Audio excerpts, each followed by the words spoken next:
C'est 9h50 le matin et vous le savez, très régulièrement, on adore vous donner des conseils de lecture, des idées de lecture. Aujourd'hui, notre libraire vit en Périgord.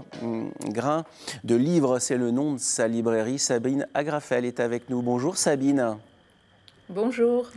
Alors, 3 sélections aujourd'hui pour commencer ces idées de lecture. Je dois dire que la première sélection, au départ, je me suis dit, c'est quoi cet ovni? Et puis finalement, j'ai très envie de le lire et j'aurais certainement encore plus envie de le lire lorsque vous m'aurez expliqué pourquoi vous avez choisi Recettes d'amour et de meurtre. Ah oui, alors en fait, pour moi, c'est un livre, le livre réconfortant de l'automne. C'est le livre qu'on a envie de lire sous le plaid, devant la cheminée. C'est vrai. Alors, ouais, complètement. J'ai adoré ce livre et j'avais qu'une envie, c'était d'aller le retrouver pour finir l'histoire. Alors en fait, ça se passe en Afrique du Sud, dans la région du Karoo. Et on va suivre une dame qui s'appelle Maria, qui écrit dans la Gazette. Elle écrit autant des recettes de cuisine que les réponses au courrier des lecteurs au niveau cœur, le courrier du cœur. Et en fait, elle va se mêler à une enquête parce qu'elle va recevoir une lettre d'une dame battue par son mari. Et cette dame battue par son mari, à laquelle elle va répondre, va être retrouvée assassinée quelque temps plus tard. Elle va se lancer un peu dans cette enquête pour savoir qui a assassiné cette femme. Et alors, ce qui est très amusant, c'est que c'est un polar. Mais en fait, Maria, l'héroïne, elle résout tout par la cuisine. C'est ça. Donc, quand elle va interroger un suspect, elle y va avec un gros bout de gâteau au chocolat.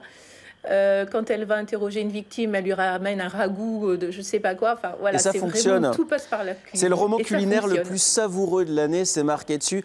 Il faut savoir que Sally Andrew, c'est son premier roman. Ça a déjà été traduit en 12 langues. Oui. Elle était plutôt connue pour son engagement en Afrique du Sud sur l'environnement, si ma mémoire est bonne. Exactement, tout à fait. D'ailleurs, ça parle d'écologie.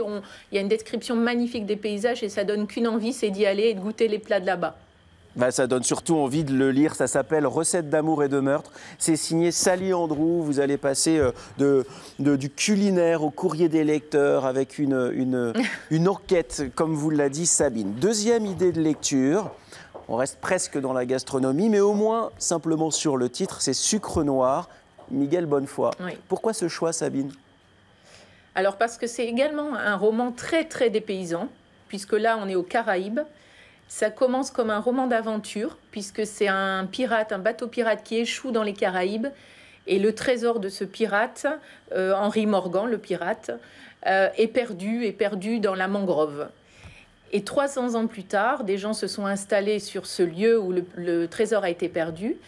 On va suivre une famille de 3 personnes, le père, la mère, la jeune fille, qui sont en train d'exploiter la canne à sucre pour en faire du rhum. Ouais.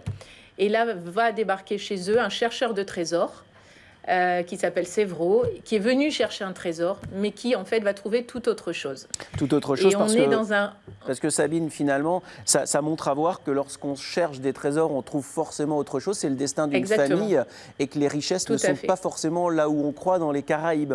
C'est ce que raconte ce roman aussi. C'est une quête c'est un roman autour d'une quête et c'est une espèce de fable. C'est vraiment très facile à lire et très intéressant.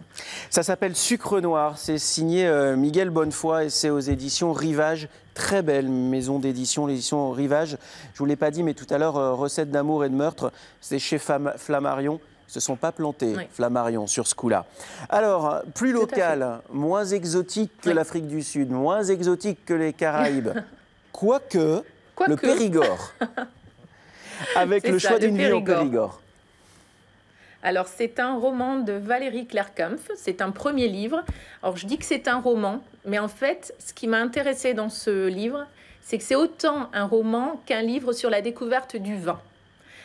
Et en fait, on va suivre une jeune femme qui est parisienne, qui va revenir vers ses origines, c'est-à-dire le Périgord, pour exploiter la vigne, donc s'occuper d'un vignoble. Oui. Et c'est à travers l'histoire d'une famille de Bergerac, on va suivre également comment on cultive le vin, comment on déguste le vin. C'est vraiment bourré de conseils autour du vin. Alors ça se lit aussi comme un roman familial, donc il y a vraiment 2 intérêts à ce roman. Et il y a des moments assez drôles, il y a des moments beaucoup plus graves, mais en tout cas, c'est vrai qu'on suit les aventures de cette famille autour du vin avec grand plaisir. À consommer avec modération, bien évidemment. On est entre le roman et... C'est le CSA qui nous oblige à dire ça. Donc moi, je suis dans les clous, je le dis, tac, tac, tac. Bon petit soldat, à consommer avec modération. L'abus d'alcool est dangereux pour la santé. C'est à la fois un roman et un guide avec une préface signée Pierre Bellemare.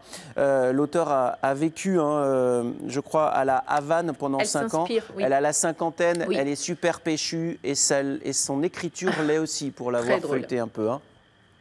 Tout à fait, et c'est quelqu'un qui a travaillé dans le domaine du vin, donc elle parle de ce qu'elle connaît. Eh ben, c'est plutôt rassurant. Voilà 3 belles idées de lecture signées Sabine Agrafel. Sa librairie s'appelle Grain de Livre. Allez rencontrer les libraires. Vous l'avez entendu avec Sabine. Il n'y a que eux qui peuvent vous donner des bons conseils sur Internet. Vous n'en avez aucun. C'est que du flan. Allez pousser la porte des librairies. Ça nous rassure. Merci beaucoup Sabine. Et merci pour ces 3 idées de lecture. Merci.